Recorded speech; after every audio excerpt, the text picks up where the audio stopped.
Y amigos, esta semana ha sido tema y parece que seguirá siendo tema durante unos cuantos días más el caso del general Salvador Cienfuegos Cepeda. Ya no solo que si porque no se ejerce una acción penal en su contra, ya no solo que porque la fiscalía o lo que dijo el propio fiscal en entrevistas esta semana, sino porque ahora se le vincula o no se le vincula, se le pregunta o no se le pregunta si tuvo o no que ver con el caso de los normalistas de Ayotzinapa. Pero una de las polémicas que surge en el margen de todo esto es un decreto del que ustedes y yo sabemos, porque yo sé que ustedes están informados y en este espacio lo hemos dicho, no nosotros, sino que cada que hemos entrevistado a nuestro querido César Gutiérrez Priego, hemos hablado de este decreto en el que el general Cienfuegos es asesor del actual secretario de la Defensa Nacional. No es nuevo, no se hizo ayer el decreto y esto no significa ni siquiera que tenga ahí una relación cercana o no cercana. Significa que esto es algo que ya existía, pero para hablar sobre el tema, para empezar a desenmarañar estas cuestiones y para dejar claro de qué va y qué infiere y qué se explica y que no nos vayamos con lo primero que escuchamos, le agradezco al propio César Gutiérrez Priego que nos ayude a poner, también lo decimos, los puntos sobre las IES y decir lo que hay que hacer. Mi querido César, muy buenas noches. Meme, ¿cómo estás? Buenas noches, un placer saludarte a ti y a todo tu auditorio. Aquí estamos a la orden. Muchas gracias, mi querido César. Y bueno, a ver, quisiera empezar más bien esta entrevista contigo preguntándote qué significa particularmente el que este documento exista. Es un documento que bien lo podemos ver en el Diario Oficial de la Federación, es de 1976, un decreto presidencial que hace que el general Cienfuegos en este momento sea asesor de la defensa del actual secretario de la Defensa Nacional. ¿Qué significa? ¿Cuáles son las atribuciones? ¿Qué es lo que hace? ¿Qué es lo que no hace? ¿O es una figura? ¿Cuál fue el motivo para la creación de este decreto? Quizás sería la primera pregunta, mi querido César. Mira, Meme, como bien tú lo dices, desde el día 1 que nosotros hemos platicado sobre el caso del general Cienfuegos, yo le expliqué a la gente y lo dije y lo he dicho siempre públicamente, que todos los exsecretarios de la Defensa Nacional, por decreto presidencial, incluso publiqué en un tuit los datos del Diario Oficial de la Federación, que es del 30 de enero de 1976, con el expresidente Luis Echeverría, es por el hecho de que esos exsecretarios de la Defensa, al haber alcanzado el grado máximo que existe en el Ejército y como una deferencia, si me explico, hacia ellos, no podrían quedar simplemente en el olvido y se les da un título, por así decirlo, honorario, en el cual ellos se convierten en asesores del alto mando militar. Por supuesto que esto es también para protegerlos en dado caso de cualquier situación, incluso de carácter legal, como lo que pudimos llegar a ver. Hay algo que la gente, he escuchado que también en las redes sociales han estado manejando, de que supuestamente la Secretaría de la Defensa Nacional pagó la defensa del general Cienfuegos. Eso es falso. Lo que hizo la Secretaría de la Defensa Nacional fue, el general Cienfuegos contrató un abogado particular que fue quien lo representó ante la Fiscalía General de la República. Pero la Secretaría de la Defensa, de acuerdo a la solicitud que hace la Fiscalía General de la República, le solicita los datos a la Secretaría de la Defensa Nacional y el área de Defensoría de Público Militar tiene la obligación de asesorar al general Cienfuegos, así como asesoraría a cualquier militar retirado que estuvieran solicitando la información, una autoridad, ya fuera una fiscalía estatal o una fiscalía federal. Ese tipo de cuestiones tienen que ver en ese sentido. Existe un decreto presidencial y no es que el presidente de la República haya ordenado. Todos los exsecretarios de la Defensa Nacional que siguen vivos, que es Enrique Cervantes Aguirre, el general Guillermo Galván Galván, el general Cienfuegos, el general que estuvo con Vicente Fox, Ricardo Clemente Vega García, todos ellos son actuales asesores del secretario de la Defensa Nacional en funciones. No porque el actual gobierno los designe, sino porque ese decreto presidencial que existe se convirtió en ley. No es que sea una tradición. Por eso lo que hacen, y el documento que subí a las redes sociales y que muchos retomaron para tratar de darle otro tipo de tintes, ¿no? Y hacerlo sensacionalista, la realidad es que los dan de baja como secretarios de la Defensa Nacional para darlos de alta como asesores. Con eso se justifica también el hecho de que veamos personas como Enrique Cervantes Aguirre, que yo siempre he dicho que es el verdadero padrino del poder militar en este país, que puedan tener asignados hasta 70 elementos de la policía militar para el cuidado de él y de su familia. Pero es una deferencia que viene desde 1976 y que se tendría que revocar ese decreto presidencial para que no se llevara de esa forma. Entonces, aquellos que quieren hacer sensacionalista la noticia, pues obviamente lo que pasa es que tienen desconocimiento por la simple y sencilla razón que esto viene desde hace más de 35 años. Entonces, pues obviamente, a menos de que se revocara el decreto, es lo que se tiene que hacer con todos los secretarios de la Defensa Nacional que sigan vivos. Ahora, ¿qué hace como asesor? O sea, la pregunta que creo que nos hacemos todos es, ¿tiene algún objeto en particular o solamente es como una figura emérita, por así llamarlo, o tiene algún desempeño, existe algún tipo de remuneración? Vamos con esas preguntas para evitar justamente el sensacionalismo, que como bien lo has dicho, es algo que aquí ya habíamos explicado, pero quiero que precisemos todo esto porque veo a muchas personas que por supuesto han visto las declaraciones de una Anabel Hernández en donde ella pues está diciendo que este decreto, que el hecho de que Salvador Cienfuegos Cepeda sea asesor del actual general secretario de la Defensa Nacional hace ver que existe un conflicto de intereses. Incluso la propia Anabel Hernández menciona que esto tuvo que haber sido informado, se tenía que haber informado de que existía este decreto y que era asesor. Entonces, ¿cuál es la función del asesor? ¿No tiene alguna función en particular? ¿Y qué pasa con esta figura en el día a día del actual general secretario de la Defensa Nacional? Mira, la realidad, meme, es que es un cargo más honorario que de cualquier otra cuestión. No se le pasa información confidencial, no tiene conocimiento sobre los nuevos datos de seguridad nacional. Eh, yo creo que desde el momento en que existe un decreto presidencial que es público y que se puede checar en el diario oficial de la Federación, y que aparte los que conocemos del tema sabemos que todos los exsecretarios de la Defensa Nacional forzosamente pasan a ser asesores del alto mando militar y que por lo mismo siguen perteneciendo al activo en su calidad de pertenecer a la plana mayor de la Secretaría de la Defensa Nacional, sin cobrar un extra sobre los saberes, porque ellos ya tienen garantizado un pago incluso por encima de las pensiones, y eso porque lo explican las mismas leyes y reglamentos militares, por el hecho de haber pertenecido a la plana mayor de la Secretaría de la Defensa Nacional. Por supuesto que muchos lo pueden ver también como que a todos los exsecretarios de la Defensa lo que hizo ese decreto fue protegerlos y darles impunidad. Eso podría ser una de las formas en que podríamos verlo, porque simple y sencillamente cualquier acción de carácter legal, pues obviamente la Secretaría de la Defensa tendría que salir a darle la asesoría jurídica necesaria. Tan es así que hay ciertos temas que la gente podría valorar o que podría checar, el que por qué no se iniciaron carpetas de investigación de forma paralela por la Fiscalía General de Justicia Militar, cosa que debieron haber hecho desde que se tuvo conocimiento de que existía una investigación en contra del general. Pero el que no la hayan hecho pública no significa que no la hayan llevado a cabo. Recordemos que los militares son herméticos en cuanto a la información. Por eso me gusta con que sea muy claro.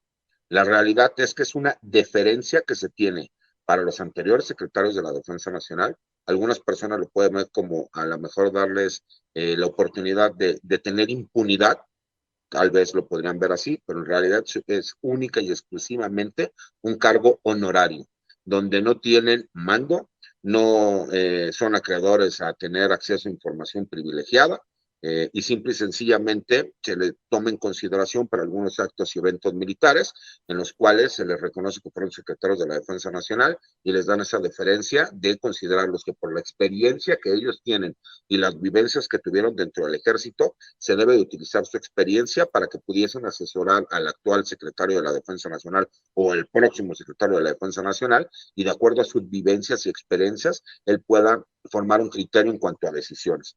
Tiene que ver con esa parte del ceremonial militar y de los usos y costumbres y tradiciones militares, pero que está fundado legalmente por este decreto presidencial. Ahora, mi querido César, esta semana vimos que se cuestionó al actual secretario de la Defensa Nacional, Luis Crescencio Sandoval, sobre otro tema en particular en el que la gente pues ha tenido una deferencia también interesante y tiene que ver con Ayotzinapa. Esta semana el Reforma publica un refrito, yo le digo, de una nota que salió el año pasado en proceso, esa nota fue realizada por Álvaro Delgado, en la que hablan sobre que en Enrique Peña Nieto, ¿no? La Fiscalía de Enrique Peña Nieto, la PGR, en ese entonces, protegió a los militares por el caso Ayotzinapa, y esa es la verdad histórica, ¿no? Que la verdad histórica lo que en realidad significa es que la PGR protege la complicidad o la participación de los militares con la verdad histórica. Y hay muchas personas que, por supuesto, estamos buscando la verdad detrás de esto, y se sabía la participación de algunos militares. Ahí está, incluso también hemos hablado en este espacio del capitán Crespo, pero mi querido César, yo te voy a preguntar completamente de frente. Ya habíamos dicho que no, hasta este momento no tenemos ningún conocimiento de que exista alguna carpeta de investigación directamente en contra de Salvador Cienfuegos Cepeda. Esta semana, cuando se lo preguntan a Luis Crescencio Sandoval, él responde que este tipo de delitos ellos no los investigan porque no es una agencia investigadora, que existen carpetas de investigación y que se deslindarán responsabilidades, que ellos han participado, y esto no coincide un poco con la versión que dan los padres, en donde dicen que les gustaría que la Sedena participara más. Vemos que hay posiciones contrarias, ¿no? Los familiares, los abogados de los familiares de los 43 insisten en que la Sedena no participa como debería, que falta que dé otro empujón, mientras que la Sedena dice, cada que nos requieren algo, nosotros participamos. ¿Existe todavía ese velo por proteger a los militares, aunque pudieran haber cometido estos crímenes? Mira, lo que pasa es que yo creo que luego la gente está mal informada o desconoce, y quisiera ser un poquito claro. Tenemos que recordar que apenas hasta este sexenio, los militares de forma legal tienen participación dentro de lo que es la seguridad pública del Estado, con la creación de la Guardia Nacional. Y ese decreto, en que cual se le da entrada para que tenga vigencia la Guardia Nacional, autoriza que las Fuerzas Armadas entonces sí puedan trabajar de forma directa como coadyuvantes, y mencionan cuáles son las funciones que puedan realizar. Cuando pasan los desafortunados hechos de la desaparición de los estudiantes de Ayotzinapa, las fuerzas militares, única y exclusivamente las Fuerzas Armadas, podían ser coadyuvantes de las autoridades competentes. Única y exclusivamente. ¿Qué significa? No podían hacer detenciones, no podían realizar investigaciones, y nada más tenían que apoyar a las autoridades que son las encargadas de hacer cumplir la seguridad pública y las leyes y reglamentos que emanan de la Constitución. Y aquí lo que tiene que quedar muy claro es, ¿pudo haber habido algunas omisiones por parte del personal militar? Sí, por supuesto. Tan es así que ha quedado demostrado.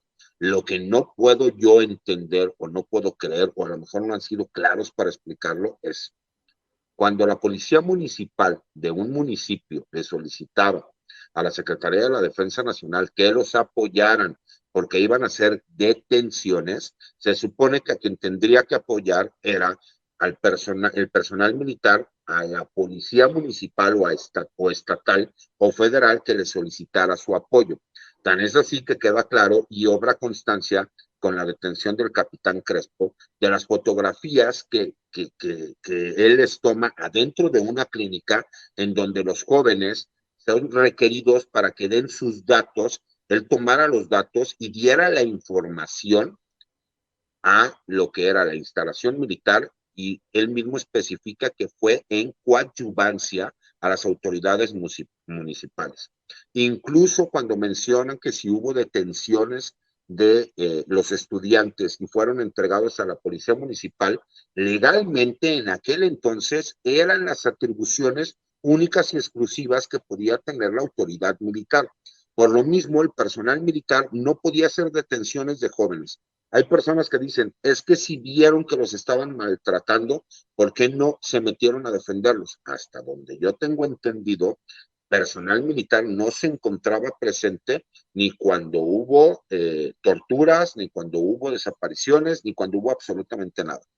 Y la problemática que hubo aquí es que las autoridades militares en un inicio no permitieron que de forma directa se realizaran investigaciones donde se metieran a los cuarteles militares, porque acuérdate que incluso inventaron que existían crematorios en esa unidad militar, en ese batallón, que supuestamente habían metido a los jóvenes y que ahí los habían incinerado, y se demostró que no era cierto. Entonces tenemos que entender que no es lo mismo lo que vemos ahorita y la ley que existe ahorita a lo que pasó en aquel momento. En aquel momento, aunque el personal militar hubiera estado presente, ellos no podían realizar detenciones y ellos en teoría única y exclusivamente iban como coadyuvantes de las autoridades municipales, estatales y federales. El que quieran involucrar forzosamente al ejército, porque eso hace que la noticia sea muchísimo más escandalosa y que podamos decir que un ejército represor que se prestó para secuestrar y matar jóvenes estudiantes, la verdad es que no se las compro, y no se las compro independientemente de que yo sienta la camiseta del ejército mexicano.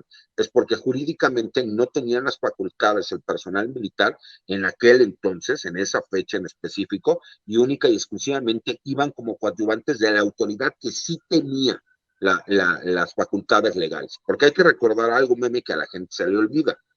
Se supone que a ellos los detienen por estar realizando disturbios y haber realizado supuestamente el robo de camiones de una línea de camiones comerciales y que en teoría solicitó el apoyo de las autoridades municipales. Hubo dos policías de diferentes municipios que participaron y así es como se hace del primer conocimiento del ejército. El secretario de la Defensa es muy claro al señalar, si hubo personal militar involucrado en actos ilegales o que administrativamente fueron incorrectos, por lo que mencionan que en el C5 había personal militar que no dio aviso oportuno sobre determinadas situaciones que se llevaron a cabo. Por supuesto que las líneas de investigación y las carpetas tienen que llevarse a cabo y se tienen que deslindar responsabilidades. Pero incluso yo lo platiqué contigo en su momento. El capitán Crespo se encuentra preso, pero no por la desaparición de los estudiantes, sino porque a él se le imputan delitos contra la salud, porque esos famosos narcotraficantes que traían una libreta y que supuestamente tenían nombres anotados, que una de las versiones es que eran personas que les estorbaban y querían realizar un atentado contra ellos, y otra versión que utilizan es decir que supuestamente recibían sobornos, por eso es por lo que a él lo vincularon a proceso, para que la gente ubique y que sepa exactamente cuáles eran los tiempos en que sucedieron los hechos y cuáles eran las capacidades jurídicas de cada institución. Ahora, mi querido César, la pregunta que aquí se hace y que he escuchado en diversos analistas es, el general Cienfuegos, si bien a todos nos podría quedar claro que él no estuvo en ese momento, que él no estaba en Ayotzinapa, que él no fue presencialmente, era el titular de la Sedena y él incluso protege y protegió siempre a los militares. Una de las frases que más se recuerda es, pues a mis militares ni me los, o sea, ni me los cuestionen, ni me los toquen, ni me los cuestionen.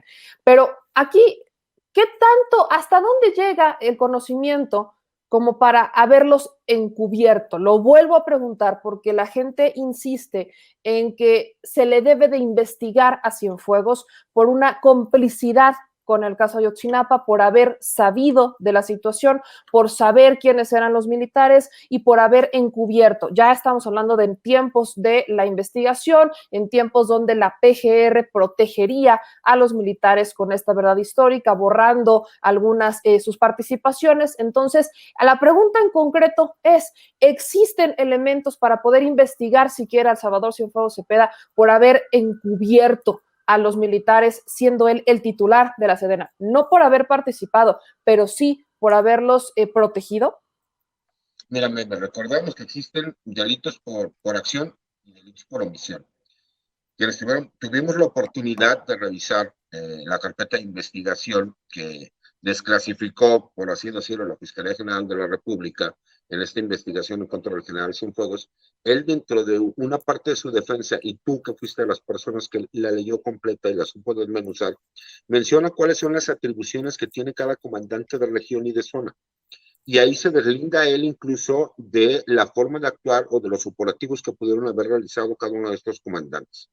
Por supuesto que aquí el problema más grave que existió fue que la misma opacidad de la Secretaría de la Defensa, de forma histórica, de no haber coadyuvado desde un principio con las autoridades civiles, lo único que ha creado es que hay una serie de especulaciones tan grandes como que llegaron a inventar que adentro del batallón existían crematorios y que a los jóvenes se los habían llevado al batallón y que habían cremado los cuerpos y que los habían asesinado y que habían hecho, y hubo un sinnúmero de comentarios y conclusiones erróneas. Yo siempre he criticado esa parte de la Secretaría de la Defensa y he dicho que se tiene que ser muchísimo más abiertos y que el que nada debe, nada teme. Como no lo hicieron en su momento, pues por supuesto que ahorita las suspicacias se han prestado para todas estas situaciones. ¿Dónde es donde creo que tendría que iniciar? Primero se tendría no solo que citar, sino investigar al comandante del batallón que tenía a las tropas bajo su mando, asimismo al comandante de zona y al comandante de región, y saber qué fue exactamente lo que pasó. Porque lo mejor es, yo puedo especular, y sé que el comandante del batallón lo terminaban ascendiendo, y sé que al comandante de zona y al comandante de región los terminaron protegiendo, tan es así que por ahí hay alguno que está como funcionario en la plan mayor de la Secretaría de la Defensa Nacional, porque no significa que sean culpables, pero sí pudo haber existido omisiones en el mando.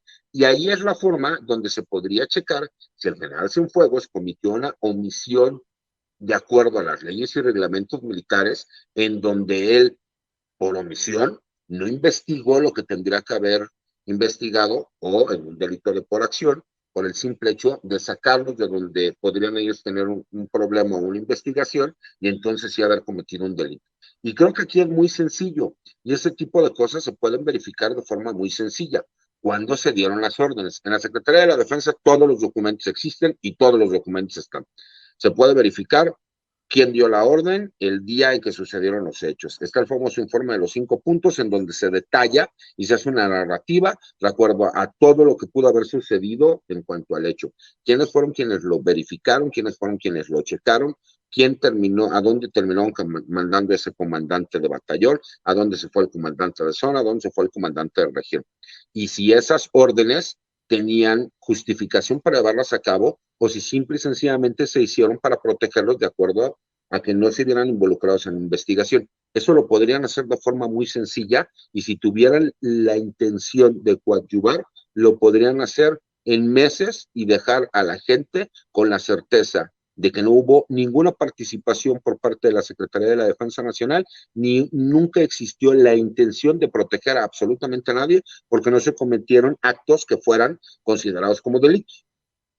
Ahora, mi querido César, en este tema, ¿tú cómo ves la participación o la disponibilidad que tiene la actual Sedena? También en este espacio hemos hablado que se han dado diferencias de la Secretaría de la Defensa Nacional antes a la Secretaría de Defensa Nacional ahora, que se han tomado decisiones, que se ha respaldado, por supuesto, a el presidente Andrés Manuel López Obrador y que se han hecho algunos ajustes en cuanto a las lealtades que siempre están, por supuesto, con los mexicanos, que están con el comandante, ¿no? Que en este caso es el presidente. Pero en cuanto a los círculos de poder internos, estos de los que hemos hablado, que sí han buscado, pues, mantener estas viejas prácticas, seguir en ese mismo hermetismo, ¿crees que exista eventualmente o en este momento esta disponibilidad para ir transparentando, para ir dejando, para ir soltando esa opacidad propia de la Sedena? Mira, de entrada hemos visto muchísima más apertura por parte de la Secretaría de la Defensa en cuanto a su área de comunicación social y en cuanto a las interacciones que tiene el general secretario en las mañaneras con el presidente de la República. Creo que nunca habíamos visto un secretario de la Defensa hablar en público ante medios de comunicación, tanto como lo ha hecho el actual secretario. E incluso la interacción que existe por parte del área de comunicación social ha sido importante. Pero te voy a poner un ejemplo muy sencillo. Aunque el capitán Crespo no se encuentra preso en la prisión militar del campo militar número 1 por delitos que tengan que ver con Ayotzinapa, por lo menos sí se encuentra ya preso por un delito que se le está imputando como delincuencia organizada y la línea de investigación que se le está siguiendo por posibles hechos que tuviesen que ver con Ayotzinapa, que no existe ninguna orden de aprehensión, pero ya hubo por lo menos esa disponibilidad por parte de la Secretaría de la Defensa Nacional, que han puesto los datos de forma pública y se han ido hacia un juzgado para que sea un juzgador quien con las pruebas que se tienen pueda determinar si existe un delito o no existe un delito. Entonces, por lo menos de entrada, mejor disposición que el sexenio pasado existe. Asimismo, recordemos que no solo es la disposición que se tenga, sino las órdenes que se dan para que se permitan las investigaciones. Y en este mismo sexenio ya se autorizó que ingresaran al batallón para que verificaran que no existen crematorios y que no pudo haber sido posible la versión de que a los jóvenes se los llevaron supuestamente al batallón y que ahí los habían golpeado, torturado e incinerado. Entonces, por lo menos hemos visto una gran diferencia respecto a la posición que tenía la Secretaría de la Defensa en el sexenio pasado, a la posición que tiene la Secretaría de la Defensa en este sexenio. Porque en este sexenio son claros, ellos siguen diciendo, nosotros no tuvimos que ver con la desaparición de los jóvenes y como ya te lo expliqué ahorita, incluso si nosotros hubiéramos participado, nuestra única participación era como coadyuvantes. Pero eso sí, si consideran que se tienen que seguir llevando a cabo las investigaciones y hasta donde las investigaciones tengan que llegar, nosotros estamos dispuestos a abrir instalaciones militares, a presentar personal militar para que sea interrogado. Por supuesto que muchos de ellos van a llegar asesorados por la Defensoría de Oficio Militar. ¿Por qué? Pues porque es como la Defensoría de Oficio que existe para los civiles, eso es para los militares. Y que eso ya lo vimos, que en el caso de Cienfuegos o de cualquier soldado que se ve involucrado en una situación de ese estilo, pues es un derecho que ellos tienen para que se pueda llevar a cabo. Pero de entrada la gente tiene que ser muy clara. El punto de vista de la Secretaría de la Defensa y la apertura ha sido 1000 veces mayor en este sexenio que lo que fue todo el sexenio pasado. De entrada, dicen, el que haya cometido un delito y se ha cometido una falta, pagará por ello. Y fue muy claro el secretario de la Defensa en la mañanera cuando declaró eso. Aunque siguen reconociendo que a consideración de ellos y lo que ellos tienen dentro de lo que es los expedientes militares, ellos no tuvieron que ver con la desaparición. Por supuesto que tendrán que ser las autoridades civiles las que los determinen y que aquí ya nadie ponga pretexto. Las actuaciones que tengan que hacer las van a tener que llevar a cabo y la Secretaría de la Defensa Nacional no se va a oponer. Y esa apertura no la habíamos visto nunca en el sexenio anterior.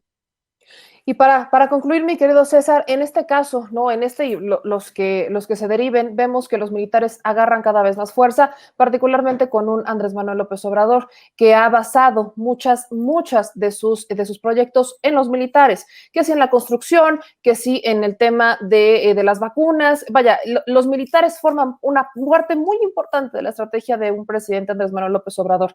Y hemos visto un intento de muchos que en tiempos pasados administraciones priistas y panistas también se hicieron fuertes con los militares, pero ahora utilizan estas acciones, utilizan un Cienfuegos, utilizan una Ayotzinapa, cuestiones que se vienen dando desde administraciones igual pasadas, pero las utilizan para decir, ven, la estrategia del presidente Andrés Manuel López Obrador es errónea, ven, la estrategia que toma el presidente con los militares no va por ahí, ven, lo que está haciendo un Andrés Manuel López Obrador con los militares no debería de estar pasando, y así podemos continuar y continuar y continuar. Si bien ya también aquí hemos hablado de lo que es, de esto que se llama militarización, aunque también podemos debatir si es desmilitarización o hacer fuerte a un país que no tiene unas policías municipales sólidas, ¿cómo entender entonces estas acusaciones o estas presiones? ¿Los militares son una moneda de cambio para la administración que caiga o son esta fuerza, son este pueblo uniformado que está ahí para cuidar y que también hay que cuidar? Mira, con todo respeto, Meme, lo que pasa es que el no conocer las funciones que tienen el Ejército, la Fuerza Aérea, la Armada de México, pues eso no significa que no las puedan llevar a cabo. Mucha gente critica, pero la misma ley orgánica del Ejército y Fuerza Aérea y la que le da atribuciones a la Armada de México menciona cuáles son las atribuciones que pueden llevar a cabo. Por supuesto que las Fuerzas Armadas y en específico el Ejército Mexicano han sido el caballito de batalla de la Cuarta Transformación. Y por supuesto que el presidente se va a seguir apoyando en ellos por una cuestión muy sencilla. Desafortunadamente el presidente a muchas personas que tenían en su gabinete les dio responsabilidades y no tuvieron la capacidad para sacarlas adelante. Pero ¿qué pasó con las Fuerzas Armadas? Cada que él tenía un problema y buscaba una solución, las Fuerzas Armadas no les daban una, le daban 5. Y aparte les decían que tenían 3 pesos para poderlo llevar a cabo y con los 3 pesos le daban soluciones.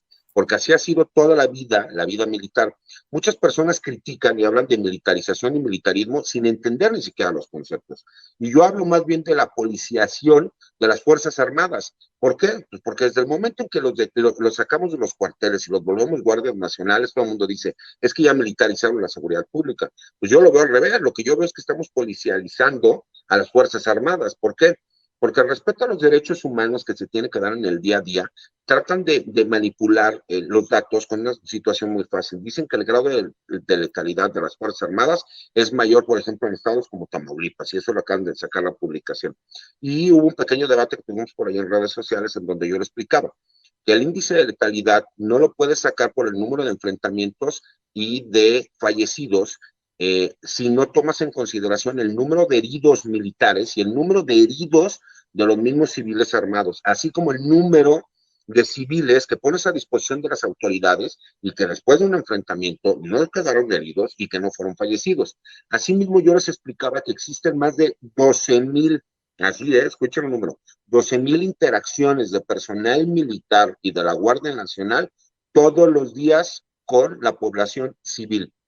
Y tú dime, de esas 12,000 interacciones que existen todos los días, que si las multiplicamos por 365 días que tiene el año, pues estaríamos hablando de tal vez millones de interacciones que se tienen por año entre las Fuerzas Armadas y la sociedad civil. Dime honestamente cuál es el número, y yo se lo he explicado a la gente, de conflictos que puedan existir en las Fuerzas Armadas y entre la población civil. No llega ni al 0,1, pero ahora voy a la mejor. Se habla de que existe un grado alto de letalidad por parte de las Fuerzas Armadas y la militarización que se está llevando a cabo. Si tú checas todos los datos, que aparte son públicos, de enfrentamientos directos entre las Fuerzas Armadas y grupos del crimen organizado en el país, no llegas ni al 0,1. ¿Sí me explico? ¿Por qué? Porque es irrisorio el que los medios de comunicación que tratan de afectar al gobierno de la Cuarta Transformación o al gobierno federal utilicen esos datos para perjudicar a las Fuerzas Armadas, cuando muchos de esos medios en otros sexenios fueron los primeros que aplaudían la actuación de las Fuerzas Armadas mexicanas cuando era ilegal. Ahorita que sí ya es legal, aunque existe una controversia que la Corte en su momento determinará, por lo menos al día de hoy, sí es legal y sí tiene un marco jurídico el que las Fuerzas Armadas estén llevando funciones de seguridad públicas dentro de la Guardia Nacional y como coadyuvantes de. Por supuesto, y lo he explicado siempre, en un país democrático, por supuesto que las Fuerzas Armadas no tendrían por qué estar realizando funciones de seguridad públicas en la calle. Pero no nos hagamos tontos y seamos muy realistas. Algo que queda claro es, partiendo de la realidad que no tenemos policías capacitadas, tanto en los municipios como en la mayoría de los estados, ni en la federación, tuvimos que sacar a las Fuerzas Armadas para que nos apoyaran en esta tormentosa situación que puso en riesgo la seguridad interior del país y la seguridad nacional. Por supuesto que se tienen que aprovechar los tiempos y el mismo decreto de la Guardia Nacional para que en estos 5 años que están corriendo tengamos la capacidad para crear a una fuerza como la Guardia Nacional que sea completamente civil y que los militares puedan regresar a realizar las funciones de seguridad nacional y seguridad interior que la misma ley orgánica y el del Ejército y Fuerza Aérea les da. Pero recordemos, es un criticar por criticar cuando se critica el que lleve la construcción del nuevo aeropuerto, del Tren Maya, cuando los ingenieros militares o ahora ingenieros de combate y el arma de zapadores, pues lo han hecho durante toda la historia moderna de este país. Tan es así que por eso existe el término ingeniero civil e ingeniero militar. Fueron los ingenieros militares quienes crearon la Escuela de Ingenieros Civiles en este país. Y así como eso te puedo decir mucho, hay administradores militares, hay médicos militares, enfermeras militares, que sí hay algunas funciones que se están llevando mucho más allá, sí. ¿Y por qué? Porque es sencillo, porque el presidente de la República se va a apoyar en quienes le da soluciones y no problemas. A los militares siempre han sido criticados, pero jamás van a ser igualados. Yo, a todas esas personas que critican, pues los invito a que pongan a hacer el trabajo que hace el personal militar por el mismo sueldo, con horarios totalmente extenuantes y locos, que no tienen oportunidad casi de convivir con sus familias y que aparte lo hacen de buena gana y sin quejarse.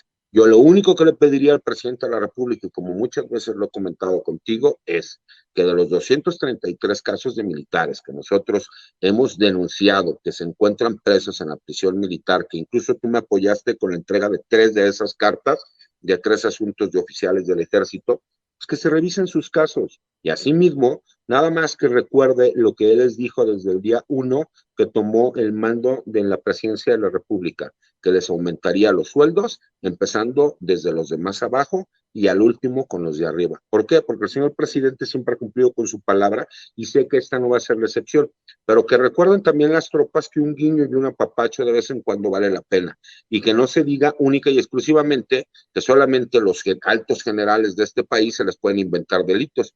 Pues también hay oficiales, personal de tropa, jefes que se les pudieron haber cometido delitos que tienen la oportunidad de que se revisen sus casos. Eso es lo que yo comentaría en este aspecto. Te agradezco mucho, mi querido César Gutiérrez Priego, para dejar estas cosas bastante claras, que ya hemos visto que se desatan esas controversias y no hay un conocimiento pleno sobre lo que pasa dentro de la vida militar. Particularmente, bueno, vemos a mucha gente opinar y no tienen ni idea y ni siquiera tienen el interés de preguntar a quienes sí conocen de esto. Te agradezco infinitamente. ¿Dónde pueden seguirte, mi querido César?